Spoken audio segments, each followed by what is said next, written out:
Hello everyone. स्वागत है आपका सोशियोलॉजी नेट अचीव में। आज हम करने वाले हैं भारत में किसान आंदोलन, जो कि इनके ऊपर महत्वपूर्ण प्रश्न करेंगे, जो कि UGC net exam, set exam, PGT, any sociology exam में आपके लिए हेल्पफुल होंगे। और अगर आप चैनल पे नए हैं तो चैनल को सब्सक्राइब कर लें और बेल आइकन का बटन भी ज़रूर दबाएं, ताकि जब भी वीडियो अपलोड करूँ आपको नोटिफिकेशन मिल जाए। करते हैं स्टार्ट। भारत में पारिस्थितिकी नारीवाद का विकास किसके परिणाम स्वरूप हुआ? ए. चिपको आंदोलन में भागीदारी।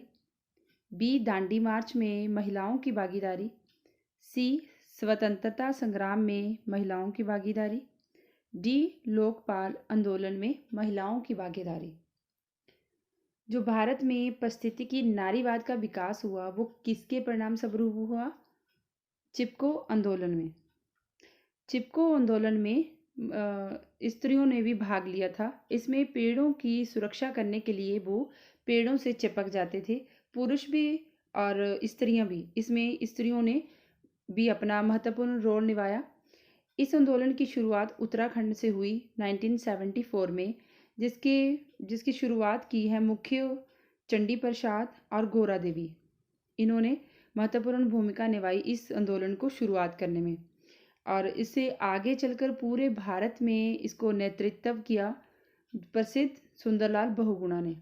ठीक है, इस तरह से जहाँ से इस आंदोलन में नारीवाद की शुरुआत हुई, नारियों ने भी इस आंदोलन में बढ़ चढ़ कर भाग लिया। इसी कारण इसको पारिस्थितिकी नारीवाद का विकास का परिणाम कहते हैं। नेक्स्ट इज, सूची के 1 और सूची 2 को सम्मिलित कीजिए। सूची एक तरफ जो कंसेप्ट दिए हैं और इधर इनके ऑथर्स हैं। जाति और प्रजाति, ये मैच हो रहा है। जाति एंड प्रजाति, कास्ट एंड रेस, ये जीएस गुरे। आधुनिकीकरण, जोगेंद्र सिंह। मॉडर्नाइजेशन, संस्कृतिकरण, एमएन श्रीनिवास। और डी. सामाजिक आंदोलन, डीएन धनगड़े। इस तरह से इसका आंसर का कोड है बी। ठीक है, 4, 3, 2 और 1। नेक्स्ट, अभिकथन असर्शन ए, प्राकृतिक संसाधनों और लोगों के जीवित रहने के अधिकार पर संघर्ष से पारिस्थितिकी आंदोलन उभर रहे हैं। अर्थात जो प्राकृतिक संसाधन और लोगों के बीच जो जीने का अधिकार है, उनमें जो संघर्ष हो रहा है, उससे पारिस्थितिकी आंदोलन, इकोलॉजिकल मूवमेंट, वो सामने आ रहे हैं। रीज़न बताया है, जनसंख्या वृद्धि, प्राकृतिक संसाधनों के ह्रास और पर्यावरण निम्नीकरण के लिए उत्तरदायी है। रीज़न जो बताया उसमें बताया कि जो जनसंख्या की वृद्धि हो रही है, उससे प्राकृतिक संसाधन भी हमारे लिए कम हो रहे हैं। पर्यावरण में ये इनका लो लेवल चला जा रहा है, ये इसके लिए उत्तरदायी हैं। तो इसका आंसर है बी। ए और आर दोनों ही सत्य हैं, लेकिन ये इसकी सही से व्याख्या नहीं कर पा रहे हैं। ठीक है जी, जो जनसंख्या वृद्धि, ये संसाधनों के लिए हवास तो हो सकता है, लेकिन पूरी तरह से ये जो इकोलॉजिकल मूवमेंट हो रहे हैं वो इस जनसंख्या वृद्धि के कारण ही नहीं हो रहे हैं। इसलिए ये दोनों ही स्टेटमेंट सही हैं, लेकिन इसका रीज़न जो उसकी व्याख्या है वो सही नहीं है। ट्राइबल मूवमेंट्स इन इंडिया पुस्तक के लेखक हैं ए. M.S.A. राव, बी. घनश्याम शाही, सी. K.S. सिंह और डी. S. फुच। इसका सही आंसर है K.S. सिंह। कुमार सुरेश सिंह ने पुस्तक लिखी है ट्राइबल मूवमेंट्स इन इंडिया।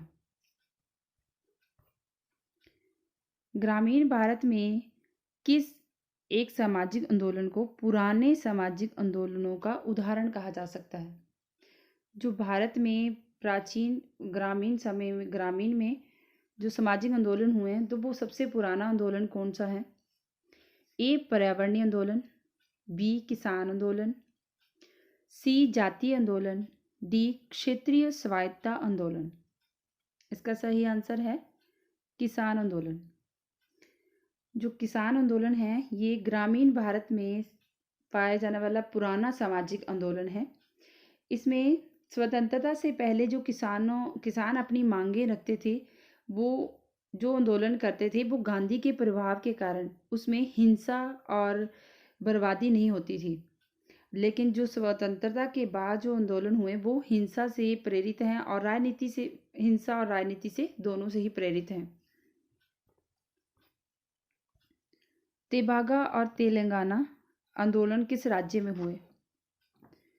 ए आंध्र प्रदेश और बिहार, बी पश्चिम बंगाल और आंध्र प्रदेश, सी आंध्र प्रदेश और पश्चिम बंगाल, डी पश्चिम बंगाल और बिहार।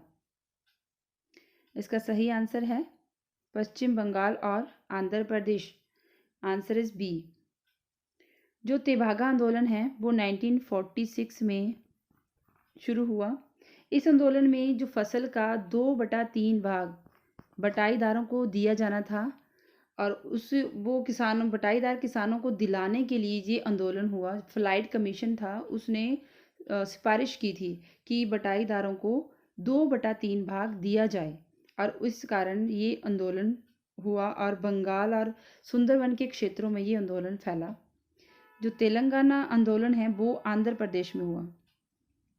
आंध्र प्रदेश में जो जमींदार और साहूकार थे उनके द्वारा जो शोषण किया जा रहा था किसानों का, उनकी शोषण नीति के खिलाफ शुरू हुआ आंदोलन था। ये आर्थिकता से संबंधित आंदोलन है।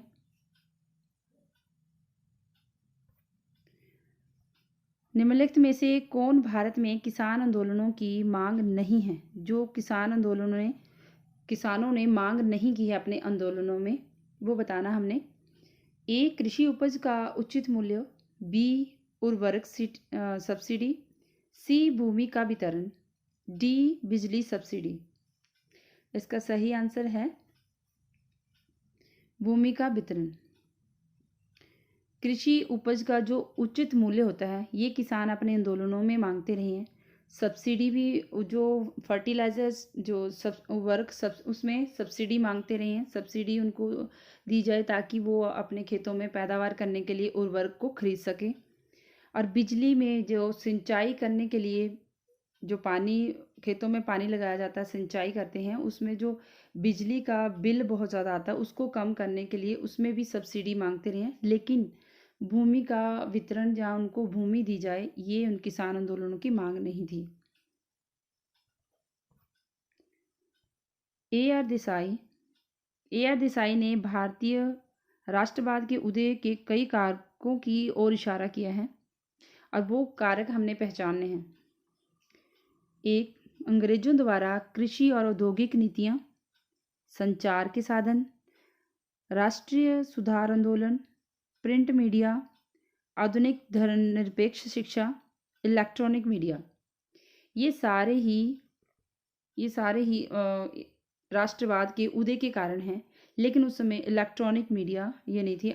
जो ए आर देसाई ने बताया कि भारतीय जो राष्ट्रवाद की भावना पैदा हुई, जो उसका राष्ट्रवाद का उदय हुआ, वो ये सारे इसके कारण हैं, लेकिन इलेक्ट्रॉनिक मीडिया नहीं है। तो इसका सही आंसर है बी।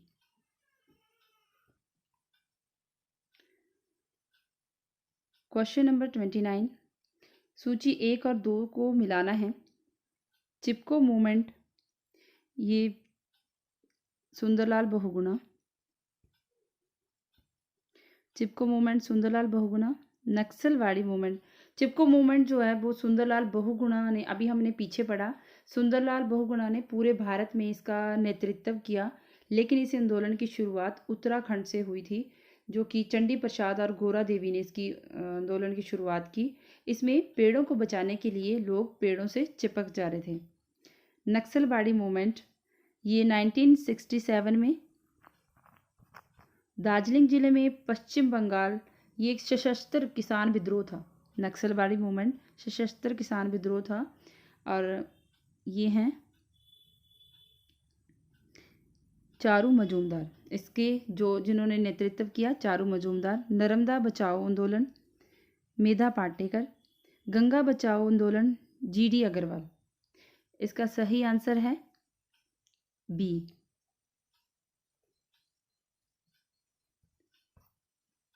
हरित क्रांति का संबंध किससे है?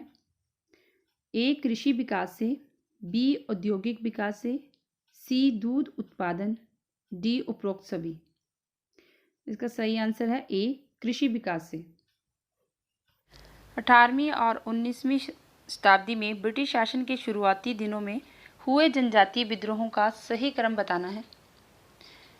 कच्चा नागा मुंडाओं के बीच बिरसा आंदोलन, कोल विद्रोह या संथाल विद्रोह। यहाँ पे संथाल विद्रोह, कोल विद्रोह इधर से शुरू है और ये कोल विद्रोह मुंडाओं के बीच बिरसा आंदोलन, कच्चा नागा, संथाल विद्रोह। इसका सही आंसर है सी। कोल विद्रोह 1831 में हुआ कोल विद्रोह, और जो संथाल विद्रोह है वो 1855 में, ठीक है, और जो कच्चा नागा आंदोलन है वो 1951 में, और बिरसा मुंडा आंदोलन ये 19वीं सदी में शुरू हुआ और ये 20वीं सदी तक रहा आंदोलन है। इसके बिरसा मुंडा आंदोलन के ऊपर बुक लिखी है कुमार सुरेश सिंह ने। और जो कोल विद्रोह है ये जनजातीय आंदोलन था। ये अंग्रेज़ों के द्वारा जो उनका शोषण किया जा रहा था उनके खिलाफ आंदोलन था। संथाल विद्रोह में जो ईस्ट इंडिया कंपनी थी उन्होंने मार्शल लॉ लगाया था, उसको हटाने के लिए जब संथाल विद्रोह किया गया। कच्चा नागा विद्रोह ये आज़ाद नागालैंड विद्रोह है, ठीक है। भारत में किसान आंदोलन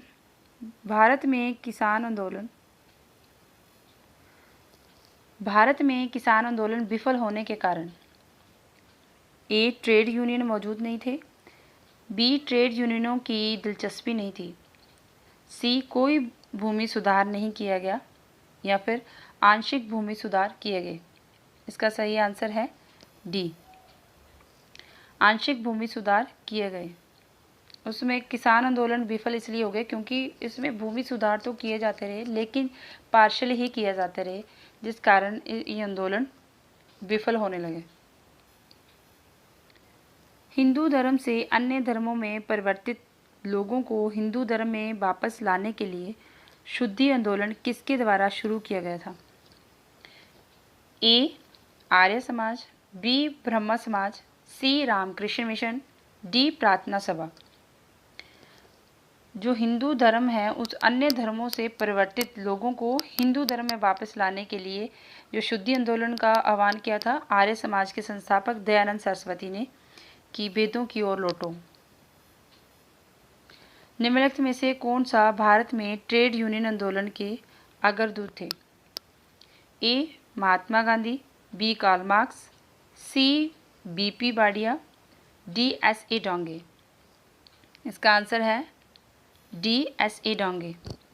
ये मजदूर वर्ग की स्थिति को सुधारने के उद्देश्य से इसकी स्थापना की गई थी और इसके जो मुख्य नेता थे, जो राष्ट्रवादी थे, उन्होंने अपने आप को ट्रेड यूनियन आंदोलन का नेता माना था। सी.आर. दास, मोतीलाल नेहरू, जवाहरलाल नेहरू, सुभाष चंद्र बोस, वी.वी. गिरी और एस.ए. डोंगे ये राष्ट्रवादी नेता थे जो खुद को ट्रेड यूनियन आंदोलन के नेता समझते थे। निम्नलिखित में से किसने समाजशास्त्र की परिभाषा सामूहिक प्रतिनिधित्व क्रमबद्ध अध्ययन के रूप में दी है?